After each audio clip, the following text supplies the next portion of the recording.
Boa noite, gente! Tudo bem? Aqui na minha cidade já tá fazendo frio, deu uma chuva ontem. Como que vocês estão? Espero que todos estejam bem.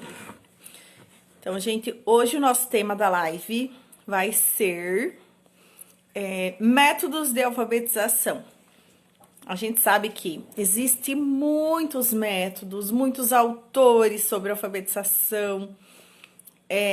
Existem muitas técnicas e hoje a gente vai estar falando das mais utilizadas aqui no Brasil, certo? Porque dependendo da região, na Itália usa metodologias montessorianas, são didáticas diferentes, e aqui no Brasil a gente usa também algumas metodologias de outros países, com certeza, né? A gente vai testando o que dá mais certo. Mas a pesquisa que eu fiz e o que eu tenho aqui para passar para vocês é exatamente no Brasil. Quais são esses métodos mais usados, tá? Então, nós vamos começar, então, com o primeiro método. E aí, eu vou falar, assim, um pouquinho de cada um. E aí, vocês me dizem qual que é o método que vocês foram alfabetizados, né? Na época que eu era criança, não existia muitos métodos. A gente sabe que era bem limitado e a gente aprendia a ler, né? Eu fui alfabetizada, particularmente com 7 anos. Então, na primeira série, né? Que antes era a primeira série do ensino fundamental e até a 8ª série. Hoje nós temos o primeiro ano com 6 anos e vai até o 9º ano, fechando com 14 anos do ensino fundamental. E antes, a gente começava com 7 anos, né? Na primeira série. Então, eu fui alfabetizada com 7 anos. Hoje, a gente vê criança de 4, 5, 6 anos sendo alfabetizada. E o primeiro ano do ensino, agora de 9, desde 2011, né? A gente tá com esse ensino, com essa lei que mudou. Desde 2011, então, as crianças iniciam o primeiro ano com 6 anos. Então, é um ano antecipado da nomenclatura que nós tinha antes, né? Então, por isso que tem essa diferença, certo? Sejam bem-vindos, quem tá entrando aí na live. Nós estamos numa semana chuvosa, né? Então, a gente não sabe como é que vai ficar a internet aí. Se vai travar e vocês vão me falando, tá bom? Se tá tudo ok aí. Então, gente, o primeiro método mais usado na alfabetização hoje no Brasil é o método alfabético. Como que funciona o método alfabético? Normalmente o professor ele mostra letra por letra, né? Vai trabalhando. Com certeza vocês já devem ter visto a atividade das crianças, tanto em CMEI, na educação infantil, quanto já nas séries iniciais, de atividades assim, explorando só a letra A, né? Então, normalmente começa pelas vogais, né? A, E, I, O, U. Aí faz o A grande na folha sulfite, passa o dedinho com tinta lá na letra. Quais são as palavras que começam com a letra A? Avião, abelha, canta uma musiquinha da letra A. E assim por diante. Depois vai pro E, vai pro I, pro O, pro U. Aí retorna no alfabeto, no início do alfabeto ali, pelas consoantes, pela ordem alfabética. E aí vai trabalhar a letra B. Aí explora a letra B, canta a musiquinha da letra B, faz atividade da letra B. Quem são as crianças que têm a letra B aqui na nossa sala? É a Bruna, é a Bianca, é o Bernardo. Então, o método alfabético, ele aborda letra por letra. E vai trabalhando as palavras pela inicial da letra alfabética que está sendo explorado. Então, o método alfabético, ele sim é muito utilizado nas escolas. Essas atividades do método alfabético, ela é muito importante. E assim, existe um método perfeito, eficaz? Gente, não. A gente tem que ir unindo e testando e fazendo exercício, atividade com vários métodos e explorando. A alfabetização, ela acontece dentro de uma rotina e com atividades todos os dias, né? É isso que vai fazer a criança ir assimilando e fazendo esse exercício para, enfim, ler. Depois do método alfabético, nós temos o segundo método mais usado no Brasil, que é o método fônico. O que é o método fônico? Então, fônico vem de fonema, cada letra tem um fonema. Então, a criança, ela vai estar aprendendo de acordo com o fonema. Então, a criança vai aprender lá as vogais também, vai aprender a letra B, primeira consoante. E aí, qual que é o fonema do B? Então, vai trabalhar o som da letra B. Então, a criança vai aprender, vai falar bu, bu, né? A professora vai estimular para ensinar o som do B. Depois, na sequência, o som do C. Aí, a professora, claro que vai lembrar para a criança que o C tem 2 sons. Gente, eu aprendi que o C tinha 2 sons na faculdade. Sério, porque eu fui alfabetizada pelo método alfabético, pelo método silábico, não pelo método fônico. Então, isso eu aprendi na faculdade, gente. Não se admire se você... Meu Deus, Maria, eu nunca ouvi falar disso. Sim, tem gente... Eu aprendi na faculdade, então... E depois na prática, né? Que na prática a gente aprende muito com a experiência de outras professoras, né? Das professoras que têm mais anos de alfabetização. Fiz muitos cursos de alfabetização, né? Aqui no nosso município tem o curso do PENAIC... Pacto, que chamam, né? Mas é o PENAIC. Cursos de alfabetização, assim, mais aleatórios de formação continuada. E aí a gente vai aprimorando, então, essas técnicas, né? E atividades. Então, o método fônico vai trabalhar o som de cada letra. Quais são os sons, os 2 sons da letra C? Da letra C nós temos o som... Aí você coloca a mão na garganta, pede pra criança repetir... E o outro som do C é o S, que é parecido com o som do S, né? Então, o C e o A faz K, mas o C e o E faz C. Por isso que tem 2 sons, né? Tem o som do K e tem o som do C. Então, é a mesma letra, mas o som, dependendo da vogal que acompanha, tem uma pronúncia diferente da sílaba. E, gente, é muitos detalhes. E é claro que a criança, a gente pensa assim, não, mas é muito difícil para criança, né? Gente, a criança, ela tem, assim, um desenvolvimento muito mais rápido que a gente. A gente que aprende as metodologias de alfabetização na faculdade é bem mais difícil de absorver do que a criança que tá ali brincando, que tá memorizando. Porque as crianças, hoje em dia, elas são muito, muito, muito, muito espertas, né? Assim, eu vejo pela minha época, porque minha época eu me alfabetizei com 7 anos, não tinha toda essa tecnologia, não tinha né, todas essas metodologias. Então, com certeza, para a criança hoje é muito mais rápido esse processo, né? Sabendo estimular, a criança aprende a ler bem rápido. Então, o próximo método que nós temos, o primeiro, então, a gente falou o método alfabético. O segundo método, método fônico. E o terceiro método silábico. O método silábico é o seguinte, gente. A criança vai aprender sílaba por sílaba, né? Esse método, eu lembro que minha professora da primeira série, eu lembro que ela tinha cartazes na sala. E isso, gente, eu vejo até hoje. Assim, é bem utilizado ainda, não é um método lá do passado, não. Ele continua presente nas escolas. Minha filha tem na capa do caderno, esse ano ela começou numa escola e depois agora ela tá em outra. E ela tem na capa do caderno, eu acho que foi a primeira escola que ela tava, que foi colado, um quadro, vocês olhem no caderno do estilo de vocês, com certeza deve ter isso colado.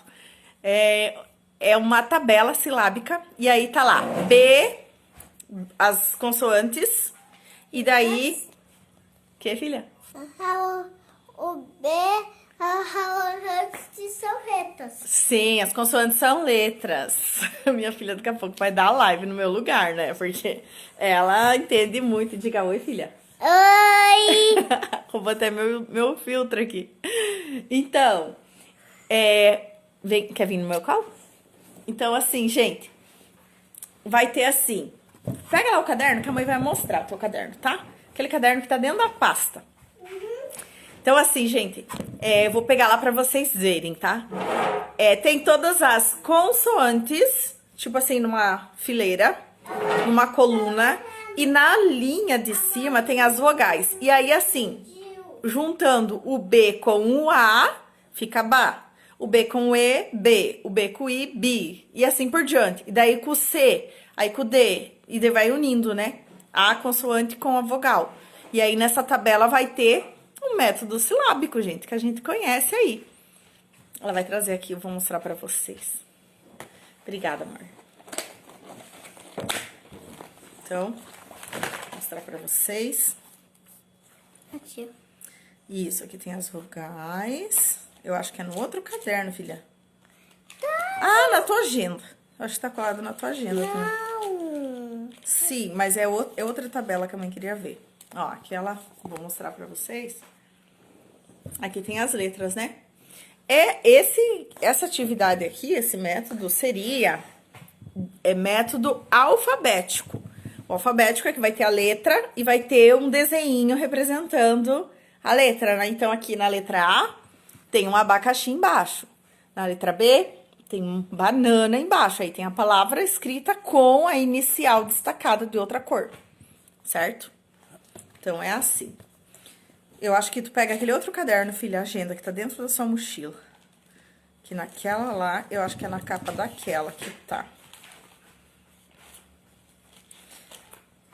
Tô olhando aqui nesse caderno, ver se eu encontro. Lá na tua mochila, no teu guarda-roupa, no seu quarto. Embaixo dos cabides, a mãe colocou tua mochila. Realmente não é nesse caderno. Mas, enfim, o método silábico é um quadro que vai ter lá as vogais na parte de cima. Na primeira coluna ali vai ter as consoantes e aí vai ligando, né? Consoante com a vogal e vai estar todas as sílabas ali. Por isso que a gente chama de método silábico. E aí tem gente ainda que coloca como título dessa tabela como silabário. Então, se você digitar lá no Google e procurar silabário, você vai encontrar esse método silábico que eu tô falando. Que é muito, muito, muito utilizado ainda no Brasil inteiro. Não sei, não cheguei a pesquisar assim em outros países, né? Como que eles... qual o método que eles mais usam. Mas no Brasil é o terceiro mais utilizado. Tanto na rede pública quanto na rede particular, na rede privada. Então, o terceiro método de alfabetização é a palavração. Pode ser que em alguns autores usam de outra forma o termo, né? Mas a palavração seria utilizar palavras para começar a alfabetizar. Então, o método alfabético começa da letra, vai indo para a sílaba, vai indo para a palavra, né? Obrigada, amor. Ai, tá cheio. Ah, sim. Só um pouquinho. Sim, deixa eu ver se eu encontro lá.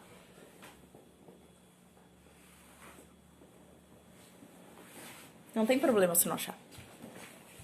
Eu vou achar e vou postar pra vocês verem, tá? Amanhã eu posto nos stories, se eu achar hoje, eu já posto pra vocês. O silabário que tem no caderno da minha filha. Agora eu não lembro que caderno que ela tem.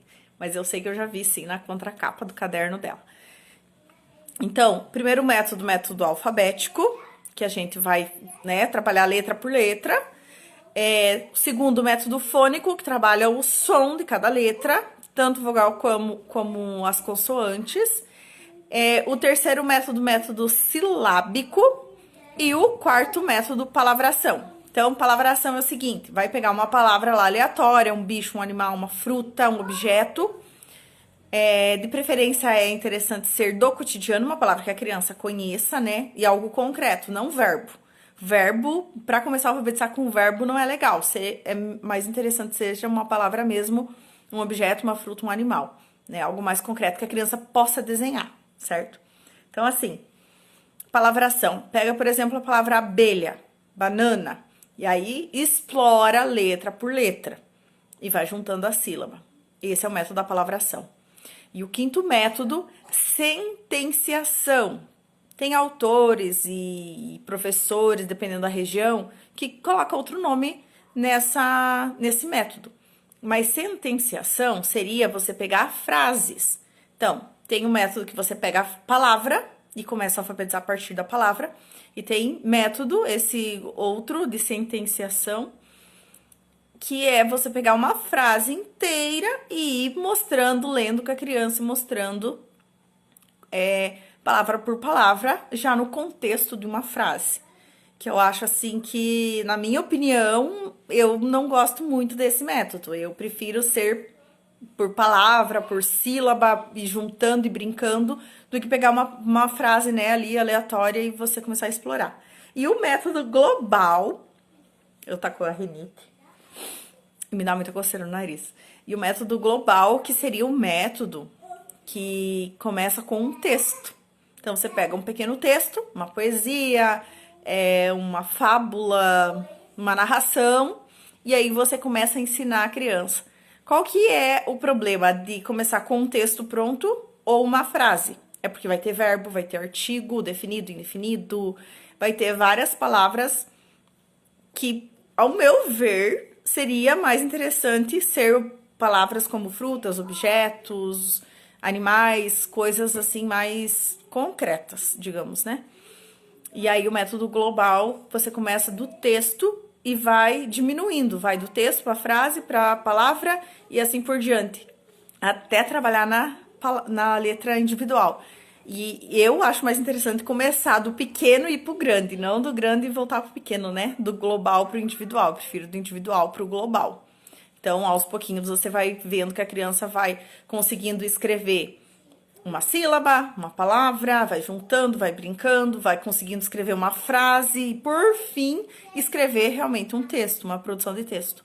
Normalmente, o que a gente segue é do menor para o maior. Então, no Brasil, eu vejo que tem algumas professoras também online. Se alguém quiser fazer alguma pergunta, se alguém quiser falar o que funcionou com seus filhos ou na sua alfabetização, na sua própria alfabetização na infância, e quem lembra como que foi, que método que foi utilizado e quiser compartilhar aí com nós, pode compartilhar, tá bom? Como que você aprendeu a ler? Qual método você aprendeu a ler?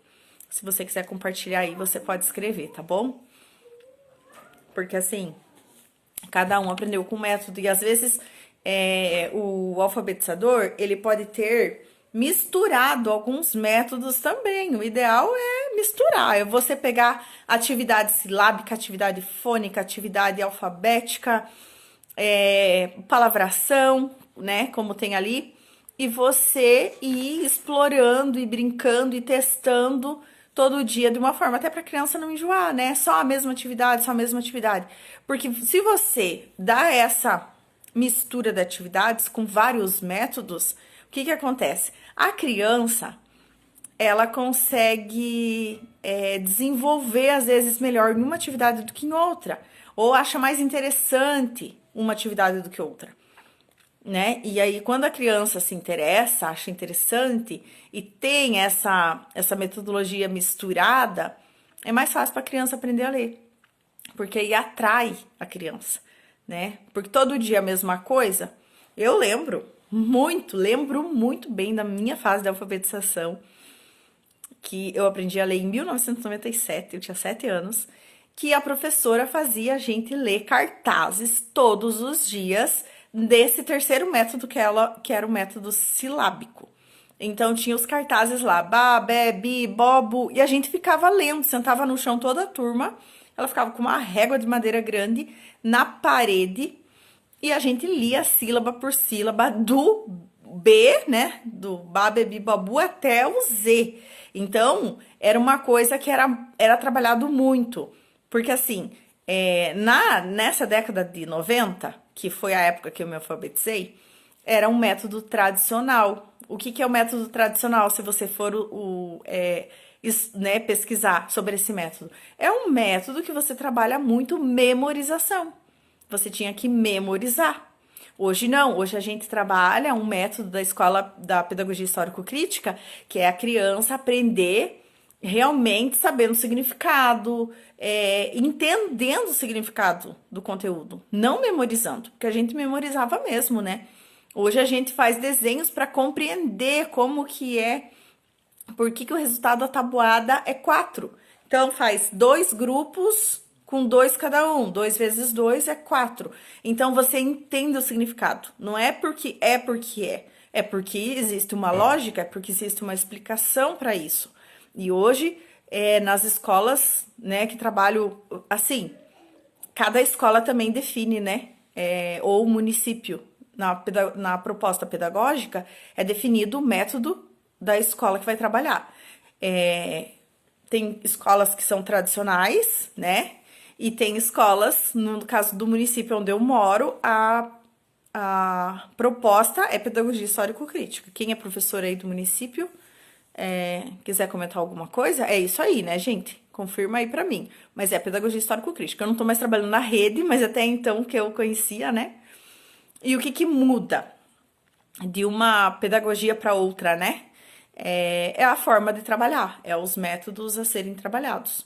E essa forma da pedagogia tradicional não está descartada dentro, né, da alfabetização de forma nenhuma, porque é interessante a criança trabalhar com a memorização também, né? As crianças têm a memória muito melhor que a gente. A gente, depois desse Covid aí, muita gente esquece até o que comeu no dia anterior, né? E as crianças, elas têm a cabecinha muito boa, funciona muito bem, né? Também não tem preocupação, não tem nada, né? Só brincam. E isso faz toda a diferença. A gente conseguir explorar o que a criança pode, né? Porque ela tem capacidade de memorização. Então, a pedagogia tradicional, esses métodos tradicionais de memorização, eles são eficazes também. Mas a gente não pode só ficar nesse método tradicional. A gente tem que buscar outras alternativas para estar explorando a capacidade das crianças em outras habilidades que ela pode estar desenvolvendo, certo? Me conta aí nos comentários com quantos anos você aprendeu a ler e escrever. Me conta, gente. Foi 6 anos, foi 7, eu fui com 7 anos. A minha filha, ela já consegue ler algumas palavrinhas e ela tem 5 anos. Então, assim, 5 anos eu não tava nem na escola, né? Era idade de creche na época, mas eu lembro que eu nem fiz pré-escola.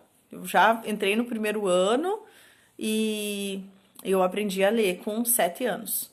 E aí, com 8, a gente aprendia a escrever cursivo, né? Hoje já tá bem mais adiantado. Então, gente, eu vou retomar, para quem chegou depois, quais são os métodos mais utilizados da alfabetização, que são o método alfabético. Depois vocês podem conferir, a live vai ficar salva, você pode conferir desde o início, tá? Mas é o método alfabético, que você trabalha letra por letra, vogal por vogal, consoante por consoante. Depois, o método fônico, que você trabalha a letra já mostrando para a criança o som de cada letra, certo? Terceiro método, o método silábico.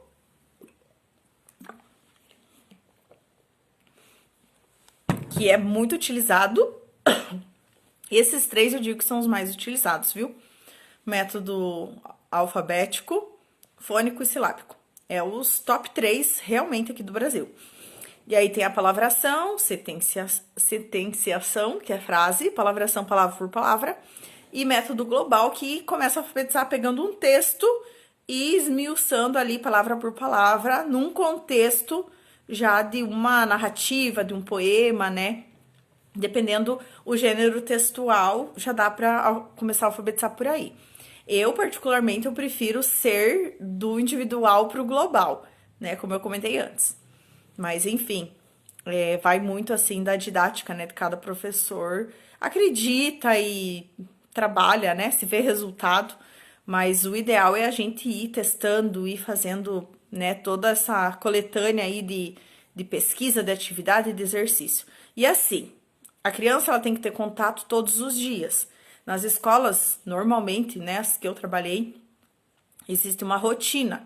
Então, você chega, você faz o cabeçalho no quadro, que dia que é hoje, o nome do aluno, o nome da professora, hoje o dia tá chovendo, tá nublado, tá sol, escreve, desenha. É uma rotina, todo dia observa isso. Quantos meninos, eu gostava de fazer isso.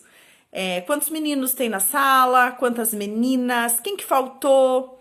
Então, vamos anotar o nome de quem que faltou no quadro? Então, assim, pequenos exercícios na oratória com a criança e você registrando isso no quadro, brincando, conversando, porque tudo isso já tem um significado, a criança começa já a identificar, né? Ah, o Bernardo faltou, prof. Então, vamos escrever o nome do Bernardo no quadro? Que letra que começa? Então, pequenas atividades assim na oratória, já no início da aula, você já consegue estar introduzindo a alfabetização. E muitas vezes, né, eu lembro que assim, muitas coordenadoras falavam que os pais, às vezes, ficam falando assim, ai, mas meu filho quase não tem atividade no caderno. Meu Deus, já tá no primeiro ano, não tem muita atividade. E é um ano de alfabetização, ficam preocupados. Gente, quantidade de atividade no caderno não quer dizer que é sucesso ou não é sucesso na vida escolar da criança. Não é a quantidade de atividades ou um monte de atividade colada, né? Ou um monte de atividade escrita ali. Às vezes a criança não conclui. Então, a gente tem que ir devagar, tem que ir no ritmo da criança, né? Explorando, vendo todas essas habilidades de cada criança, de cada faixa etária. E assim, muitas coisas os professores trabalham na oratória e aí não vai ficar registrado no caderno. Mas a parte da oratória, ela é muito importante, muito importante. Porque antes da criança aprender a escrever, ela precisa ler. E ler, a atividade de leitura não tem como registrar no caderno, né? Porque é a oratória. Então, é muito importante os pais também não ficarem preocupados com a quantidade de atividade escrita que tem no caderno, né? Porque isso não quer dizer se a aula foi boa ou não foi boa, né? Dependendo. Porque às vezes, dependendo da turma, a gente numa tarde faz uma atividade escrita. Uma atividade. E tá tudo bem. Porque tem toda essa rotina que tem que explorar, que tem que conversar com as crianças, né? Cantar umas musiquinhas, fazer uma roda de conversa. Tá conversando com as crianças, né? Todas elas querem contar alguma coisa, ainda mais se é na segunda-feira ou um pós-feriado. Agora, pós-férias, né? Essas 2 semanas aí de recesso. Com certeza as crianças vão voltar querendo conversar a tarde inteira, a manhã inteira, porque eles necessitam, né, dessa questão de estar conversando, né, e se interagindo. Então, isso é muito importante para a criança, com certeza. Gente, ninguém comentou aí com que idade que foram alfabetizados? Me contem. Com quantos anos você aprendeu a ler? A ler e escrever? Vocês lembram ou vocês não lembram? Como eu disse, foi com 7 anos, né? E, gente, eu tenho uma coisa pra contar também pra vocês. Olha, quinta-feira que vem, a live, ela não vai ser aqui pelo Instagram, ela vai ser pelo YouTube, né? E eu vou estar apresentando o método que eu estou desenvolvendo de alfabetização. Então, assim, eu produzi um material que ninguém teve acesso ainda, né? Ele está guardadinho para dia 20 de julho que eu vou lançar esse material. É um material muito exclusivo, método AB, Alfabetizar Brincando. Então, é um material que vocês poderão imprimir, plastificar. Eu já tenho o meu aqui impresso e coloridinho e plastificado, né? Para ter uma durabilidade maior, de palavras dentro de um campo semântico, que eu amo, e eu acredito, assim, que com certeza vai facilitar muito a alfabetização, dentro de campos semânticos. Então, o que é o campo semântico? São assuntos que você vai estar abordando palavras para estar alfabetizando. E aí, a primeira sílaba eu elaborei de outra cor, com o desenho da palavra, né? Que confere, né, o significado da palavra. Então, por exemplo, eu fiz o campo semântico, o primeiro que eu fiz foi frutas. E aí tem várias frutas, tanto da região aqui nossa, mas eu fiz assim uma pesquisa a nível do Brasil, né? As frutas que a gente tem aqui no Brasil. Que a gente sabe que de país para país vai variando, né? Mas esse material vai ser exclusivamente para ser trabalhado, né? Até por causa da nossa língua. E aí vai ser vários cartas, eu digo assim, né? Porque aí eu fiz fiz recortadas, a imagem da fruta com o nome da fruta, por exemplo, o desenho da banana com a palavra banana e cada sílaba de uma cor. Justamente para a criança saber que tem 3 pedacinhos para falar, banana.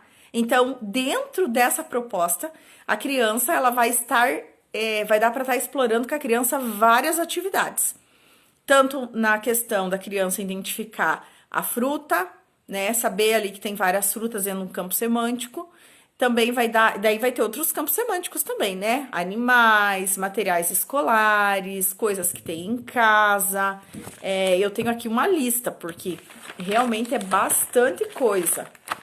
Eu listei 25 campos semânticos por enquanto, né? Mas a minha pesquisa vai continuar. E aí, o que acontece?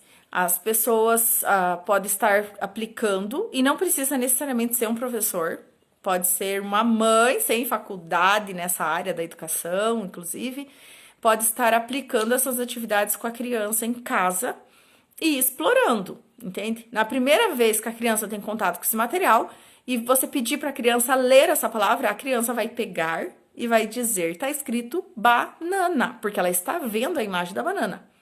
Mas aí vai ter outra carta que vai ter a palavra, mas não vai ter o desenho.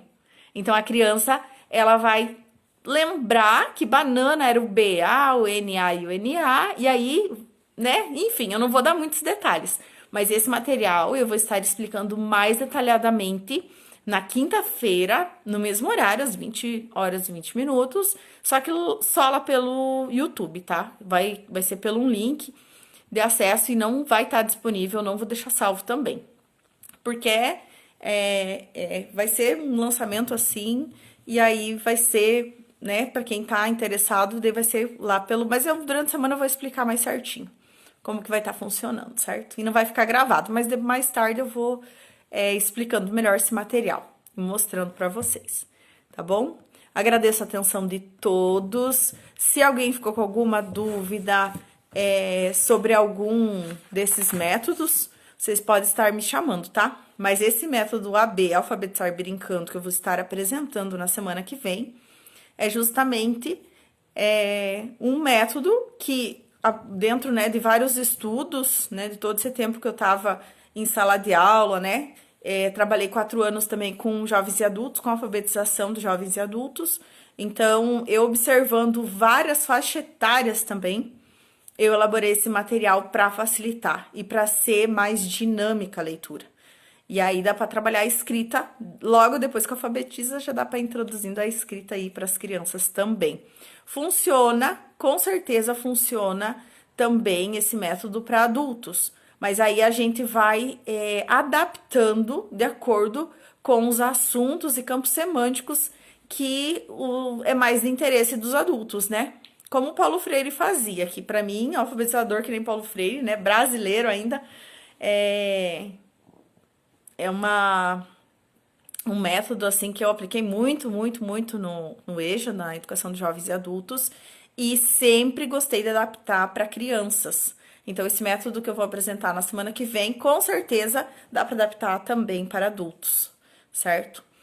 E é o que funciona. A gente tem que trabalhar de acordo com a realidade da criança, de acordo com o que a criança conhece, e a partir do que ela conhece, vai explorando coisas que ela não conhece, né? Então, assim, e é o que os autores falam, né? Que o conhecimento comum é aquilo que é senso comum, todo mundo conhece.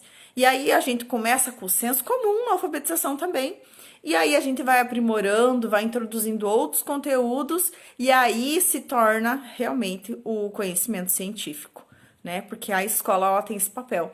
E os pais, nós pais em casa, nós também podemos ajudar, estar incentivando e estimulando os nossos filhos dentro do pouco tempo que a gente tem, né? Porque normalmente os pais trabalham aí o dia inteiro, é uma correria, chega em casa, faz comida, dá banho na criança, faz dormir, brinca, dá um pouco de atenção, mas que essa atenção que a gente dá para os nossos filhos, o pouco tempo que a gente passa com eles, que seja um tempo de qualidade, né? Que seja bem aproveitado, né? Porque a gente sabe que é corrido, é correria aí durante a semana e não é fácil, né? Não é fácil para ninguém.